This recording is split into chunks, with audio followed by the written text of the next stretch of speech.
guys! Welcome back to my channel dahil i-upload ko to sa aking YouTube dahil para mabuhayan ulit. Doon ay walang bawal. Music lang bawal kasi wala akong sariling musika. So, ayan. Need mo magbayad sa YouTube. Ayan. Ito yung aking hinugasan kahapon, guys. So, ayan. Kita nyo naman. Hugas na hugas yan, guys. Kasi pag hindi mo hinugasan as in, hindi kagaya sa dagat, yung mga, ang tawag dito, yung mga sa dagat, ganitong isda, ano ba yun, nasa ilalim guys, ito siya, pag sa dagat, yung mga daing, tawag ba yung daing ba yung tawag, yung mga tuyo. Malinis doon kasi nasa kalagitnaan ng dagat or tabing dagat. Pag ganito guys, syempre, minsan pag nasa sa tabi ng lake, doon sa lake nagbibilad guys, malinis, walang hangin siguro, I'm sure. May hangin pero wala kasamang buhangin. Pero pag sa labas, sigurado may buhangin, kaya inugasan ko ng mabuti. So, ayun na nga guys. Diskarte para hindi maamoy ng amo pag wala sila sa bahay, gaya ng amo namin guys, nagbakasyon sila. So ayan, tinudo ko na isang balihadong dried fish. So ayan.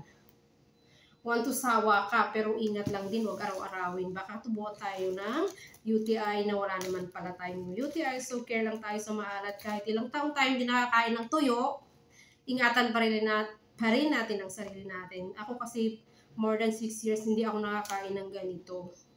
So, hindi ibig sabihin, dumagsa, matik araw-araw, hindi. Ito ay inano lang namin para kung gusto namin pang sahog sa gulay or gusto namin ng may sausawan, meron agad luto na hindi na maamoy ni amo. So, ayan guys.